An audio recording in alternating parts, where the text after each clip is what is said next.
Spot সঙ্গে রয়েছে আমি অনন্যা। শুরুতে যে বড় খবরের দিকে নজর রাখবো, হরিপুর শিশু শিক্ষা কেন্দ্র সংলগ্ন এলাকায় বেআইনি মদের ব্যবসা চালানোর অভিযোগ, যার জেরে একদিকে যেমন স্কুল পড়ুয়াদের স্কুলে যেতে বাধার সম্মুখীন হতে হচ্ছে, ঠিক তেমনই গ্রামের রাস্তা দিয়ে যাতায়াত করতে পারছেন না মহিলারা। অবৈধভাবে চোলাই মদ বিক্রি বন্ধ করার প্রতিবাদে এবার পথে নামলেন শতাধিক প্রমিলা বাহিনী। ঘটনা বাঁকুড়ার কতুলপুরের হরিপুরের। এই বিষয়ে বিস্তারিত কথা বলবো, আমাদের সাথে রয়েছে আমাদের প্রতিনিধি সুদীপ। দেখো, বেআইনি মদ বিক্রি করতে প্রমিলা বাহিনীর প্রতিবাদ, ঠিক কি ঘটনা ঘটেছে? দেখো, একদমই তোমাকে বলে রাখি প্রথমেই যে কতুলপুরের বিভিন্ন জায়গায় কিন্তু চোলাই মদের কারবার চলে, সেটা বরাবরই। বারংবার আবগারি দপ্তরের যারা আধিকারিক আছেন তারা সহ পাশাপাশি কতুলপুরের যে স্থানীয় পুলিশ স্টেশন আছে সেখান থেকেও কিন্তু অভিযান চালানো হয় বারে বারে, কিন্তু তারপরেও কিছু অসাধু ব্যবসায়ী রয়েছেন যারা এই মদের কারবার করেন, চোলাই মদ সহ নানানভাবে কিন্তু তারা বিক্রি করেন গ্রামের মধ্যে নিয়ে যে।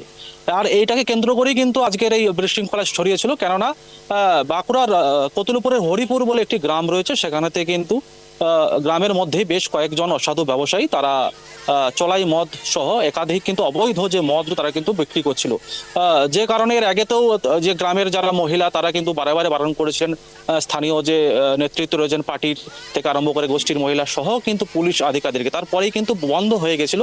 এর আগের বারে যে ঘটনা ঘটেছিল সেখানে 2-3 দিন বন্ধ থাকার পর পুনরায় কিন্তু 4 দিনের দিনে আবার কিন্তু সেই একইভাবে কিন্তু আরম্ভ হয়ে গেছিল। পাশাপাশি এই যে অসাধু ব্যবসায়ীরা যারা মদ বিক্রি করছেন তার পাশেই কিন্তু রয়েছে একটি পড়ুয়াদের স্কুল। সেখানে সকালে বা দুপুরের টাইমের যে সমস্ত পড়ুয়ারা গার্জেনরা যাচ্ছে স্কুলেতে বা ফিরছে, তারা কিন্তু একটা রীতিমতো একটা অস্বস্তি বোধের মধ্যেই পড়ছে, যে কারণে তারা বারবার ধরেই কিন্তু প্রশাসনের দ্বারস্থ হয়েছিলেন, বলার পরে শুনেছিল, কিন্তু সেভাবে কাজের কাজ কিছু হয়নি, ওই সাময়িক আসি যায়। কিন্তু আজকে বাধ্য হয়েই তারা একত্রিত হয়ে প্রায় শতাধিক মহিলা তারা কিন্তু একত্রিত হয়েই অভিযান চালায়। এমনকি সেখানে যে তারা বিক্ষোভ দেখান, অভিযান চালানো বলতে সেভাবে কোনো কিছুই নয়, শুধু বিক্ষোভ দেখিয়েছেন। একটাই কথা যে এই গ্রামে, হরিপুর গ্রাম রয়েছে, গ্রামেতে কিন্তু কোনোভাবেই তারা মদ বিক্রি করতে দেবেন না, সেটা যে মদই হোক না কেন। কারণ এতে করে ঘরের যে যারা কর্তা, যারা স্বামী, তারা কিন্তু বাইরে কাজ করে যতটুকু উপার্জন করেন সেই পয়সাটা কিন্তু মদের পারপাসে কিন্তু নষ্ট করে দিচ্ছে, যে কারণে একটা আর্থিক অনটনে ভুগছেন কিন্তু পরিবারের সদস্যরা। পাশাপাশি সেই কারণেই কিন্তু তারা প্রথমে বারণ করার পরিপ্রেক্ষিতে গ্রামের স্বামী, এরকম একই ঘটনা আরেকবার ঘটেছে, যেটা এক মহিলার অভিযোগ তার স্বামী এই জায়গার থেকেই কিন্তু মদ খেয়ে ঘরেতে কিন্তু অশান্তি সহ মারামারি করে, স্ত্রী গায়ে হাত দেয়, যে কারণে বারবার ধরে কিন্তু তারা একটা সমস্যার সম্মুখীন হন। যে মহিলারা তারা একটা কথাই বারবার বলেছেন আজকে, যে যেহেতু সামনে স্কুল, সেখানে যারা পড়ুয়া রয়েছেন ছোট ছোট, তারা স্কুলে যাচ্ছেন, তারাও তো যেতে যেতে দেখছেন যে কিভাবে এখানেতে মদ বিক্রি হয়, কারা কারা মদ খাচ্ছেন। পাশে যে পুকুর রয়েছে একটি, যেই পুকুরের মধ্যে এখানে গ্রামাঞ্চলের মানুষরা কিন্তু ব্যবহার করেন চান করা সহ তাদের দৈনন্দিনের কাজ সারেন, সেই পুকুরের বন্ধুকে তারা ব্যবহার করতে পারছে না, পুকুরের জল সেটা কিন্তু ব্যবহার করতে হয়। সব মিলেই কিন্তু আজকে তারা একত্রিত হয়ে কিন্তু তারা বিক্ষোভ দেখান। এমনকি বেলা গড়তে বিকাল নাগাদ তারা কিন্তু থানাতেও দ্বারস্থ হয়েছেন অভিযোগ নিয়ে, যাতে করে পুলিশের তরফ থেকে যে অভিযান চালিয়ে এই জায়গা থেকে টোটাল এই যে মদ ব্যবসা সেটা যেন বন্ধ করা হয়, সেই দাবি নিয়েই কিন্তু তারা আজকে কতুলপুর থানায় গেছে বলেই জানা যাচ্ছে। অনন্যা, তোমার কাছে আরো একটা বিষয় আমি জানতে চাইবো, প্রশাসনের তরফে ঠিক কি পদক্ষেপ নেওয়া হচ্ছে, কি জানা যাচ্ছে? প্রশাসনের তরফ থেকে একদমই বলে রাখি, যে সময় তারা একত্রিত হয়ে যখন তারা বিক্ষোভ দেখাতে থাকেন, সেই খবর পেয়েই কতুলপুর থানার পুলিশ ঘটনাস্থলে যায়। ঘটনাস্থলে যাওয়ার তাদের যে মহিলা, তাদের উপরে যদি কোনোভাবে এই যে যারা মদ্য ব্যক্তি, তারা যাতে করে তাদের উপরে কোনো রেস না আসে, তাদের উপরে যদি কোনো চড়াও না হয়, সেই কারণেই কিন্তু পুলিশ ভ্যান গিয়ে সেখানের পরিস্থিতি প্রথমেই কিন্তু সামাল দেন। পাশাপাশি তারা আশ্বাস দেন পরবর্তী দিন থেকে, অর্থাৎ গত সামনের দিন থেকে, যাতে করে এই জায়গায় মদের ব্যবসা অবৈধভাবে না হয়, তার যথাযথ ব্যবস্থা কিন্তু তারা নেবেন, এটাই কিন্তু বলেছেন। যার পরিপ্রেক্ষিতে তাদের পুলিশের আশ্বাসে তারা কিন্তু এইখানে যে বিক্ষোভ দেখেছিলেন তারা কিন্তু বাড়ি চলে যান। অনন্যা, অনেক ধন্যবাদ আমাদের সঙ্গে থাকার জন্য সুদীপ। আপনাদের আরো একবার জানিয়ে রাখি যে খবরের দিকে আমাদের নজর রয়েছে শিশু শিক্ষা কেন্দ্র সংলগ্ন এলাকায় বেআইনি মদের কারবার, সেই বেআইনি মদের কারবার বন্ধ করতে এবার প্রতিবাদে পথে নামলেন প্রমিলা বাহিনী। আমরা এই লিখিত দরখাস্ত ঘটালো? স্কুল আছে বাচ্চাদের এখানে, মানে সকাল ভোর 4টে থেকে একবারে সারাদিন চোরাই মদের ব্যবসা হয়। আমাদের স্বামীরা মানে এখানেই পাশে কাজ করছে, কাজ করে যেটুকু পয়সা পাচ্ছে সেখানে মানে মদ ফদ খেয়ে মানে ঘরকে যাচ্ছে। কিছু বলতে গেলে ঘরে মারধর হচ্ছে, ধরবার কোনো লোক নাই। ছোট ছোট বাচ্চা শিশুরা খেতে পাচ্ছে না, আর নাই 18-19 বছরের ছেলে ঘরে রয়েছে, তার পড়াশোনার কোনো ব্যবস্থা নাই, কোনো পাইপেরও মানে কোনো ব্যবস্থা নাই। সেই সব দেখে তারও মন মেজাজ খারাপ হয়ে গেছে, স্কুলে যেতে পারছে না কিছু না, বাবাকেও মানে গায়ে হাত তুলতে যাচ্ছে। কিছু বলতে গেলেই মানে কেউ ধরবার মানে কেউ নাই, সব দেখতে ভালো হচ্ছে। আর যারা মানে ব্যবসা করছে সেখানে বলতে এলে তারা আবার আমাদেরকে ঘুরিয়েই মানে আবার মারতে আসে, বলছে নিজেদের স্বামীকে ধরে রাখে যা, কোথায় হাই আসছে কেন, আমি তো আসতে বলিনি, এরকম করে কথাবার্তা বলছে। তারপরে ছেলেরা এদিকে স্কুল পেরিয়ে যাচ্ছে, আমরা যে স্কুলে দিতে যাবেন মানে লজ্জায় মানে আমরা এদিকে পেরোতে পারছি না, এত মানে লোকের জমজমাট ভিড় হয়ে যাচ্ছে। আমাদের একটাই দাবি যে এখানে হরিপুর থেকে মদ তুলতে হবে। আমাদের সামনে স্কুল আছে, ছেলেদের পড়াশোনা নষ্ট হচ্ছে, ছেলেদের ভবিষ্যৎ নষ্ট হচ্ছে। স্বামীরা মদ খেয়ে যাচ্ছে, ঘরে মারপিট দাঙ্গা হচ্ছে, রান্না হোক বান্না হোক সেটা দেখছে না। যাদের পয়সা রোজগার হচ্ছে তাদের আমোদ হচ্ছে। আমার একটাই বক্তব্য যে আমাদের মদ তুলতে হবে, না যদি মদ তোলা হোক থানা থেকে আমাদেরকে পারমিশন করে দিয়ে যাক, মেয়েরা সব যে তাদের দিকে পিটুনো হোক, আমরাই যে পিটুবো তাদের দিকে। লক্ষাধিক টাকা তছরূপের অভিযোগ উঠল তৃণমূল পরিচালিত রঘুনাথপুর পৌরসভার বিরুদ্ধে। ইতিমধ্যেই ঘটনার তদন্ত এবং দোষীদের কঠোর শাস্তির দাবিতে অভিযোগকারী দেবাশিস মুখার্জি পৌরসভার পুর প্রধান ও মহকুমা শাসককে লিখিত আবেদন জানিয়েছেন। ঘটনা নিয়ে সরব হয়েছে রঘুনাথপুর শহর কংগ্রেসও। রঘুনাথপুর পৌরসভার 13 নম্বর ওয়ার্ডের বাসিন্দা দেবাশিস মুখার্জির অভিযোগ, 2016-17 সালে তিনি প্রধানমন্ত্রী আবাস যোজনার বাড়ির আবেদন করেছিলেন, কিন্তু সেই বাড়ি নির্মাণের জন্য তিনি কোনো টাকাই পাননি। এরপর 25শে অক্টোবর পৌরসভার পক্ষ থেকে তার কাছে চিঠি দিয়ে অসম্পূর্ণ বাড়ি নিয়ে আলোচনার জন্য ডাকা হয়। এরপরেই টনক নড়ে তার। তিনি আবাস যোজনার পোর্টালে গিয়ে দেখেন দফায় দফায় 2017 থেকে 18-র মধ্যে তার নামে 3,05,000 টাকা তুলে নেওয়া হয়েছে। এরপর তিনি ব্যাংকে গিয়ে স্টেটমেন্ট নেন এবং সেখানে তিনি জানতে পারেন ওই সময় তার ব্যাংক অ্যাকাউন্টে কোনো টাকাই আসেনি। এরপরে এই ঘটনার তদন্ত ও দোষীদের দৃষ্টান্তমূলক শাস্তির দাবি চেয়ে পৌর প্রধান ও রঘুনাথপুর মহকুমা শাসককে লিখিত আবেদন জানিয়েছেন তিনি। এ বিষয়ে বিস্তারিত কথা বলবো, আমাদের সাথে রয়েছে আমাদের প্রতিনিধি অমিত। দেখো, যেমনটা জানা যাচ্ছে আবাস যোজনার টাকা তছরূপের অভিযোগ, ঠিক কি ঘটনা ঘটেছে? একেবারে অনন্য, একেবারে পুরুলিয়ার যে রঘুনাথপুর পৌরসভা রয়েছে সেই রঘুনাথপুর পৌরসভার বিরুদ্ধে কিন্তু আবাস যোজনায় কিন্তু আর্থিক তছরূপের অভিযোগ উঠল। স্থানীয় যিনি 13 নম্বর ওয়ার্ডের বাসিন্দা রয়েছেন দেবাশিস মুখার্জি, তিনি কিন্তু ইতিমধ্যে বিষয়টি নিয়ে কিন্তু লিখিতভাবে জানিয়েছেন রঘুনাথপুর পৌরসভা এবং রঘুনাথপুর মহকুমা শাসকের কাছে তিনি লিখিতভাবে জানিয়েছেন। এই যে পুরুলিয়ার যে রঘুনাথপুর পৌরসভা রয়েছে সেই রঘুনাথপুর পৌরসভা 13 নম্বর ওয়ার্ডের বাসিন্দা হচ্ছে দেবাশিস মুখার্জি, এবং 2016-17 যে আর্থিক বর্ষে যে আবাস যোজনা হয়েছিল সেই আবাস যোজনার সময় তিনি কিন্তু আবাস যোজনার জন্য আবেদনপত্র জমা দিয়েছিলেন, এবং তারপরে কিন্তু যখন স্যাংশন হয়, যখন অ্যালটমেন্ট করা হয়, তখনও তিনি বিষয়টা নিয়ে জানার চেষ্টা করেন যে তার নামে আবাস যোজনার টাকা আসছে কিনা, বাড়ি আসছে কিনা। তখন তাকে বলা হয় যে তার নামে আবাস যোজনার বাড়ি এবারে স্যাংশন হয়নি, তার নামে টাকা অ্যালটমেন্ট হয়নি।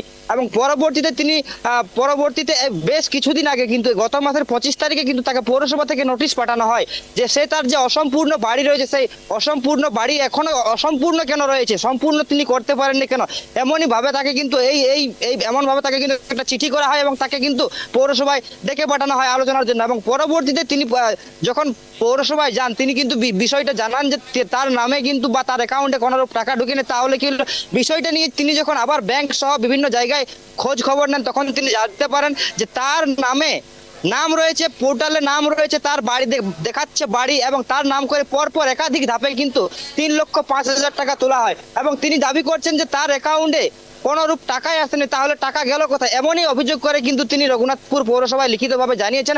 এবং বিষয়টা তিনি জানিয়েছেন যে বিষয়টা তদন্ত করে দেখা হোক, এই যে টাকা 3,05,000 টাকা যে আবাসের নামে তার নামে যে অ্যাকাউন্টে গিয়েছে, কোন অ্যাকাউন্টে গিয়েছে, কেনই বা গিয়েছে, কার মাধ্যমে গিয়েছে, এই পুরো বিষয়টা তিনি কিন্তু একেবারে তদন্তের জন্য কিন্তু লিখিতভাবে রঘুনাথপুর পৌরসভায় জানিয়েছেন। এবং রঘুনাথপুরের যে মহকুমা শাসক রয়েছে তাকে কিন্তু জানিয়েছেন। এবং তিনি আরো জানাচ্ছেন যে একেবারে তিনি কিন্তু লোন নিয়ে বাড়ি করেছেন, এই মুহূর্তে তার আর আবাস যোজনার বাড়ি তিনি চাইছেন না, এবং যারা যোগ্য প্রাপক রয়েছে তাদেরকে কিন্তু সেই টাকা ফিরিয়ে এনে তাদেরকে দেওয়া হয়, এমনটাই কিন্তু তিনি কিন্তু জানাচ্ছেন।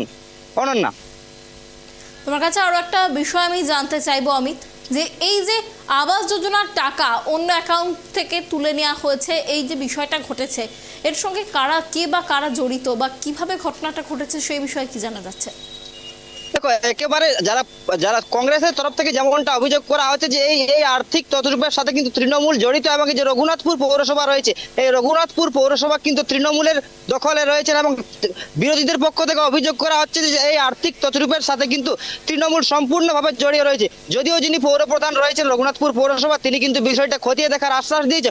অন্যদিকে দেবাশিস বাবু জানাচ্ছেন যে কিভাবে এমন ঘটনা ঘটতে পারে, তিনি কিন্তু একেবারে হতভম্ব হয়ে গিয়েছেন যে যেখানে পোর্টালে দেখা যাচ্ছে তার নাম রয়েছে এবং তার নাম করে কিন্তু 3 লক্ষের বেশি টাকা তোলা হয়েছে, এবং যেখানে পৌরসভা থেকে তাকে কিন্তু নোটিশ করা হচ্ছে যে 3 লক্ষ টাকা, 3,05,000 টাকা তার অ্যাকাউন্টে বাড়ি বানানোর জন্য তাকে দেওয়া হয়েছে, কিন্তু তিনি এখনো কেন বাড়ি করতে পারেননি, অসম্পূর্ণ কেন করতে পারেননি, সেই বিষয়ে তাকে নোটিশ পাঠানো হয়। তারপরে তিনি বিষয়টা খোঁজ খবর নেওয়ার পর তিনি জানতে পারেন যে তার নাম করে কিন্তু টাকা তোলা হয়েছে, অথচ তার অ্যাকাউন্টে 1টি টাকাও আসেনি, এবং বিরোধীরা স্বাভাবিকভাবেই কিন্তু এই ঘটনার সাথে তৃণমূল সম্পূর্ণভাবে জড়িত আছে বলে দাবি করছে। অনন্যা, তৃণমূলের তরফে কি কিছু জানানো হয়েছে এই বিষয়ে? দেখো তৃণমূলের তরফে তেমন কিছু এখনো প্রতিক্রিয়া উঠে আসেনি, তবে যিনি পৌরপ্রধান রয়েছেন, যিনি পৌরসভার প্রধান রয়েছেন, তিনি কিন্তু জানাচ্ছেন যে বিষয়টা তারা কিন্তু তদন্ত করবে, এবং পৌরসভার কোনো আধিকারিক বা কোনো কর্মী বা কোনো অফিসার যদি ঘটনার সাথে জড়িত থাকে তাহলে তাদের দৃষ্টান্তমূলক শাস্তিরও কিন্তু তিনি দাবি জানিয়েছেন। অনেক ধন্যবাদ অমিত আমাদের সঙ্গে থাকার জন্য।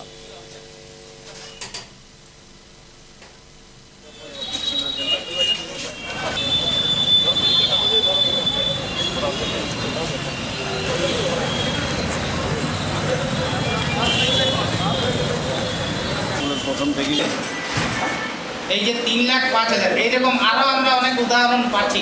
তুমি একটা রিসিভ করে দাও, আর এটা অ্যাপ্লাই করার পরে এটা 2016-17 ছিল, অ্যাপ্লাই করেছিলাম, কিন্তু অ্যাপ্লাই করার পরে যখন অ্যালটমেন্ট হয় তখন চুপচাপ আমি ভিতরে ইয়েতে চেক করলাম যে এরপর যে বড়বাবু ছিলেন উনি আমাকে বললেন যে না কোনো রেকর্ডে আপনার নামে অ্যালটমেন্ট নাই, চুপচাপ হয়ে গেলাম।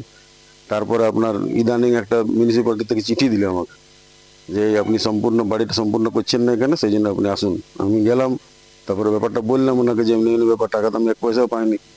তারপরে আমি মিউনিসিপ্যালিটিতে একটা চেয়ারম্যানকে কমপ্লেন করলাম। হ্যাঁ, পোর্টালে দেখলাম ঘর তোর সব রেডি করা আছে, আর 3,05,000 টাকা অলরেডি উঠে গেছে। হ্যাঁ, তখন আমি চেয়ারম্যানকে একটা কমপ্লেন ব্যাংকে সার্চ করলাম, তার দিয়েছি, ফটোকপি দিয়েছি। ব্যাংকে সার্চ করে দেখলাম, মানে পাসবুক আপডেট করালাম, তাতে দেখলাম যে আমার নামে কোনো কিছু নাই। টাকাটা কোথায় গেছে সেটা আমি বলতে পারবো। এই হয়েছে ব্যাপার। তারপরে আমি মিউনিসিপ্যালিটিতে কমপ্লেন করলাম, এসডিও কে কমপ্লেন করলাম যে এটা পূর্ণাঙ্গ তদন্ত হওয়া দরকার, আর যে দোষী তার যাতে পানিশমেন্ট হয়, আর টাকাটা মিউনিসিপ্যালিটি রিকভার করে যে যার দরকার আছে তাকে, আমার দরকার নেই, কেন আমি অলরেডি বাড়ি। প্রধানমন্ত্রী আবাস যোজনা হাউসিং ফর অলে 2016-17 যে ঘর এসেছিল তাতে কিছু বেনিফিশিয়ারি টাকা রঘুনাথপুর মিউনিসিপ্যালিটি তুলে খেয়ে দিয়েছে। এইরকম একটি অভিযোগ আমার সামনে আসে। দেবাশিস মুখার্জি বলে 13 নম্বর ওয়ার্ডের, তার 3,05,000 টাকা রঘুনাথপুর মিউনিসিপ্যালিটি তুলে খেয়ে দিয়েছে। সেই ব্যক্তি 1 টাকাও পায়নি, কিন্তু পিএমও এর ওয়েবসাইটে দেখা যাচ্ছে যে তার নামে 3,05,000 টাকা উঠেছে, এবং ওনাকে রঘুনাথপুর মিউনিসিপ্যালিটি 28 তারিখে ডেকেছিলেন যে অসম্পূর্ণ বাড়ি সম্পূর্ণ করুন। তাহলে লোকটা 1 টাকাও পায়নি, আর ওনাকে বলা হচ্ছে অসম্পূর্ণ বাড়ি সম্পূর্ণ করুন। এই যে দুর্নীতি, এই দুর্নীতির বিরুদ্ধেই আজকে আমরা চেয়ারম্যানকে কাগজ দিলাম। আমরা লিখেছি যে এর পূর্ণাঙ্গ তদন্ত করা হোক, এবং সেই সঙ্গে তদন্ত করে দোষীদেরকে চিহ্নিতকরণ করা হোক, এবং তাদের বিরুদ্ধে কঠোর শাস্তি ব্যবস্থা গ্রহণ করা হোক। 2016-17 যে লটের ঘটা ফার্স্ট লটে দুর্নীতি হয়নি, বেনিফিশিয়ারি নিজেই চেক নিয়ে গেছে। তো ওটা কত বড় ছিল সেটা সঠিকভাবে আমি বলতে পারছি না, কিন্তু আমি চাইবো যে অভিযোগটা এই প্রথম আমার একটা এলো, এই অভিযোগের ভিত্তিতে আমি দেখছি ইনকোয়ারি করে, মানে কিভাবে সত্যটাকে সামনে আনা যায়। যদি অবশ্যই কোনো দুর্নীতি হয়ে থাকে বা কেউ যদি দুর্নীতি করে থাকে অবশ্যই ডাকা হবে, তাহলে যেই হোক, চেয়ারম্যান হোক, কাউন্সিলর হোক, আরো আমাদের এই নোডাল অফিসার যারা ছিল, যে হোক, তাদেরকে ডেকে কৈফিয়ত দেওয়া হবে এবং সঠিকভাবে এই তদন্তকে করা হবে। ট্যাব কেলেঙ্কারিতে ধরা পড়েছে বিহার যোগ। তদন্ত যখন চলছে ঠিক সেই সময় এবার ট্যাব কেলেঙ্কারির আঁচ পড়ল বাঁকুড়াতেও। সম্প্রতি ট্যাব কেলেঙ্কারি নিয়ে খোঁজ নিতে গিয়ে দেখা গেল জেলার 10টি স্কুলের 47 জন পড়ুয়ার জন্য বরাদ্দ ট্যাবের টাকা চলে গিয়েছে অন্যের অ্যাকাউন্টে। শিক্ষা দপ্তরের দাবি, দ্রুত ওই টাকা ফেরানোর জন্য সংশ্লিষ্ট ব্যাংকগুলিকে নির্দেশ দেওয়া হয়েছে। কিছু ক্ষেত্রে টাকা ফেরানোর প্রক্রিয়াও শুরু হয়েছে।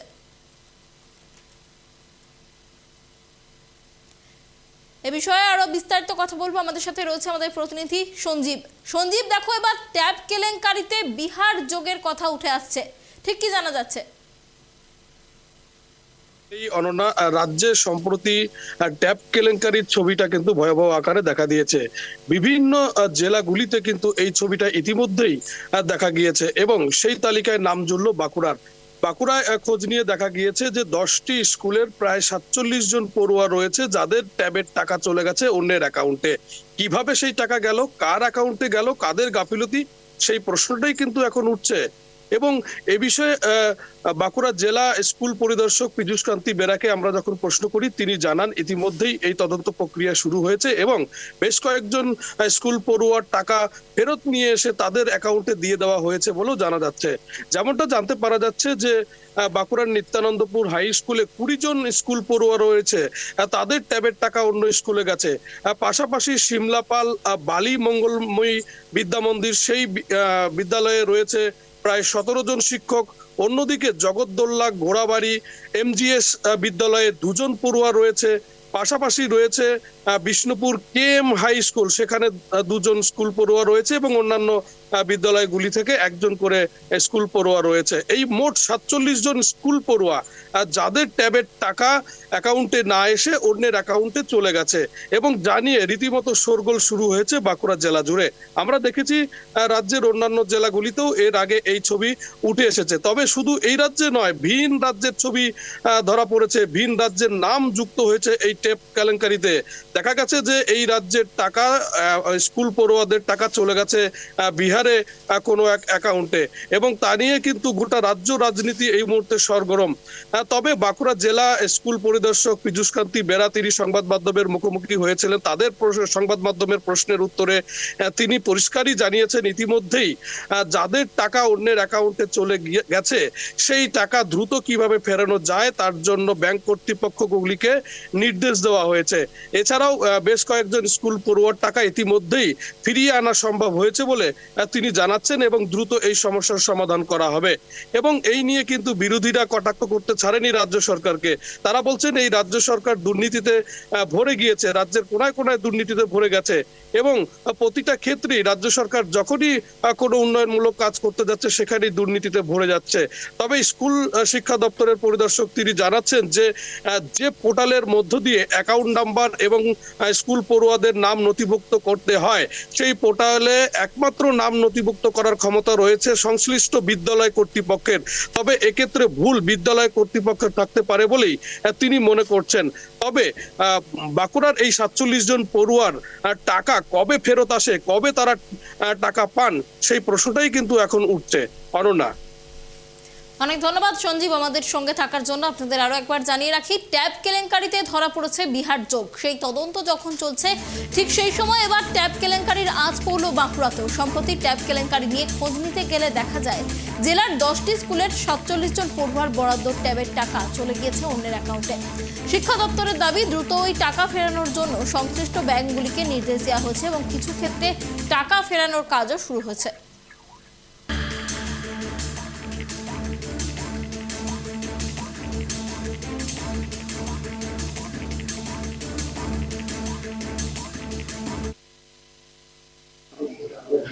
বাঁকুড়ায় সে তেমন কিছু ঘটেনি। 2টো স্কুলের মেজর ঘটনা ঘটেছে। 41 জনের টাকা অন্য অ্যাকাউন্টে চলে যায়।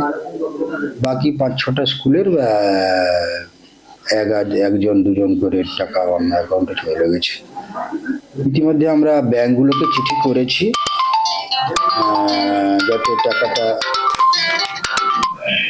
টাকাটা রিকভারি করা যায় এবং সংশ্লিষ্ট ছাত্রের অ্যাকাউন্টে দেওয়া যায়।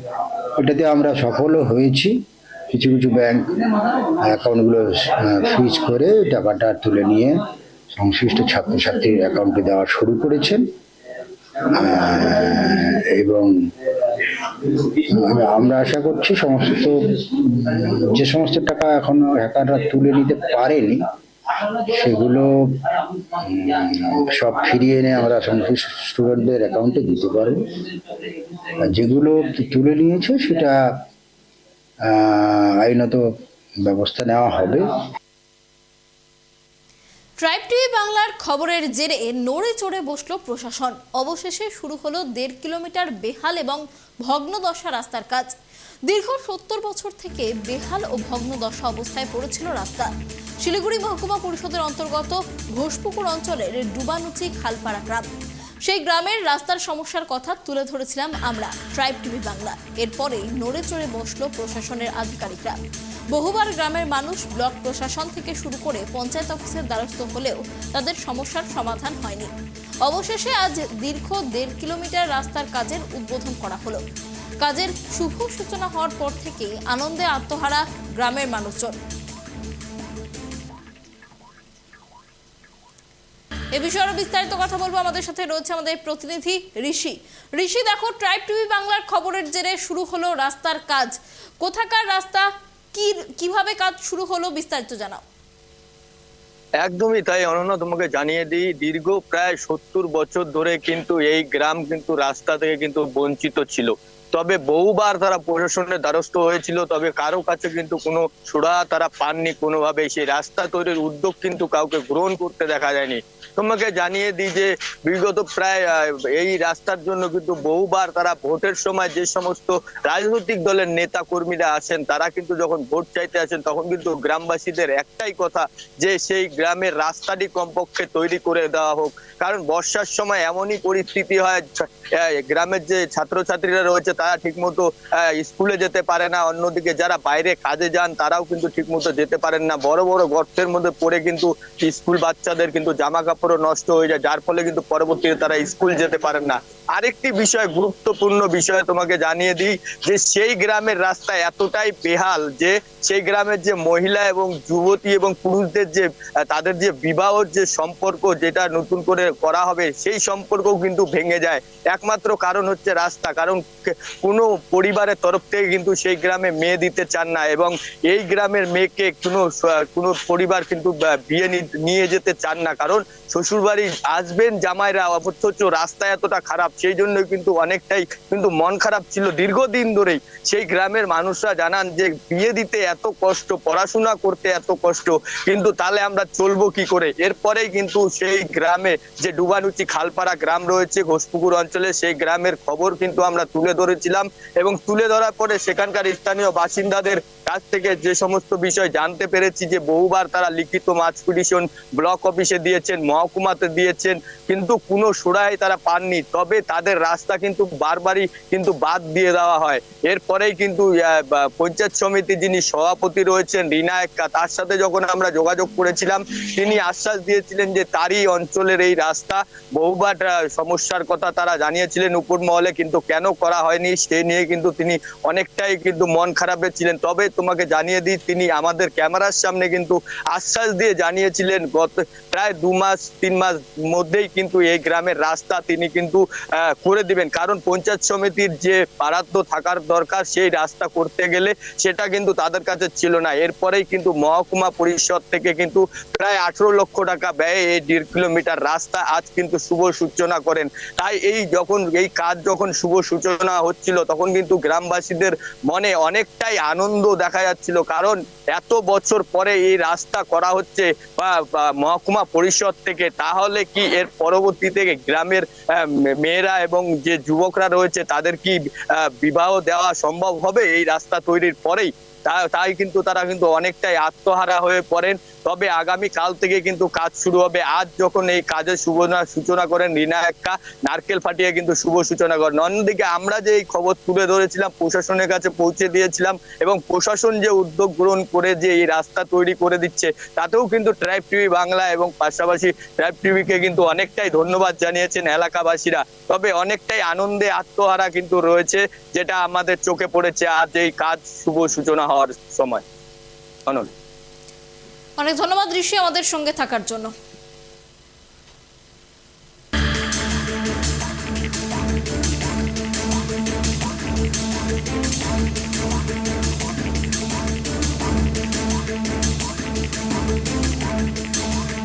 এই তো আজকে উদ্বোধন হলো রাস্তা। অনেক দিনের স্বপ্ন ছিল আমাদের গ্রামবাসী। আপনাদেরও অনেক ধন্যবাদ এতবার খবর করার জন্য। তো এবার সফলতা হলো, অসংখ্য ধন্যবাদ আপনাদের গ্রামবাসীদের। আমাদের অনেক দাবি ছিল যে রাস্তা কবে হবে। তো আজকে রাস্তাটা উদ্বোধন হয়েছে, গত রোববার সোমবার হয়তো চালু হবে।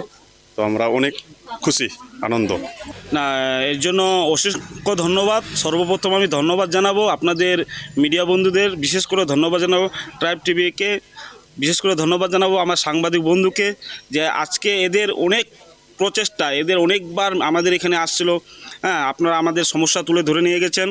হ্যাঁ, উদ্যোক্তা কর্তৃপক্ষের কাছে পৌঁছিয়েছেন। তারা আপনাদের কথা শুনছে এবং আমাদের কথা শুনছে। আজকে আপনাদের দৌলতে বলা যায় আজকে আপনার রাস্তাটা হচ্ছে, এতে অনেক ধন্যবাদ। বিশেষ করে আমাদের যে দীর্ঘদিনের সমস্যা ছিল, এখানে আমাদের গ্রামের ছেলেমেয়েদের বিয়ে হতো না, আজকে হয়তো সেই সমস্যাটা দূর হতে চলছে, যার জন্য অনেক অনেক ধন্যবাদ। এটা ঠিকই কথা বলছেন যে আমরা কমিটমেন্ট করেছিলাম যে আমরা এই রাস্তাটা করে দিব বলে। কিছুদিন আগে আমাদের একটা ডুবানুচি পার্ট এক সাইডের কাজ হয়েছিল, পালাসুটোপো হাউস থেকে তোমার ঠুঠাপাকড়ি প্রাইমারি স্কুল। তো কিছু আমাদের এই দিকে অংশটা বাকি ছিল, আর ওই কাজটাই আজকে আমরা শিলান্যাসটা করলাম। আর এটাও সত্যি কথা যে এই রাস্তা ভালো নেই বলে মানে এখান থেকে কেউ মেয়ে নিয়ে যেতও না, আর মেয়ে কেউ দিত না। তো অনেক খুশির কথা এটা, যেটা আমরা মানে কমিটমেন্ট করেছিলাম। আমি সর্বপ্রথমে আমি মাননীয় মুখ্যমন্ত্রী যে আছেন আমাদের, ওনাকে ধন্যবাদ জানাই, কেন ওনার মাধ্যমে বা ওনার মানে অনুপ্রেরণায় এই রাস্তাটা হচ্ছে।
বাংলার খবরের জের দীর্ঘ 70 বছর পর বেহাল রাস্তার কাজ শুরু হলো, যাতে আনন্দিত গ্রামের বাসিন্দারা। ট্রাইব টিভি বাংলার খবরের জেরে এবার নড়ে চড়ে বসল প্রশাসন। অবশেষে শুরু হলো 1.5 কিলোমিটার বেহাল এবং ভগ্নদশা রাস্তার কাজ। দীর্ঘ 70 বছর থেকে বেহাল এবং ভগ্নদশা অবস্থায় পড়েছিল রাস্তা। শিলিগুড়ি মহকুমা পরিষদের অন্তর্গত ঘোষপুকুর অঞ্চলের ডুবানুচি খালপাড়া গ্রাম, আর সেই গ্রামের বেহাল রাস্তার কথা আমরা তুলে ধরেছিলাম ট্রাইব টিভি বাংলার পর্দায়। আর এরপরে নড়ে চড়ে বসল প্রশাসনের আধিকারিকরা। বহুবার গ্রামের মানুষ ব্লক প্রশাসন এবং পঞ্চায়েতকে বিষয়টি জানালেও কোনো রকম সুরাহা মেলেনি। এরপর আজ এই রাস্তার কাজের উদ্বোধন হলো।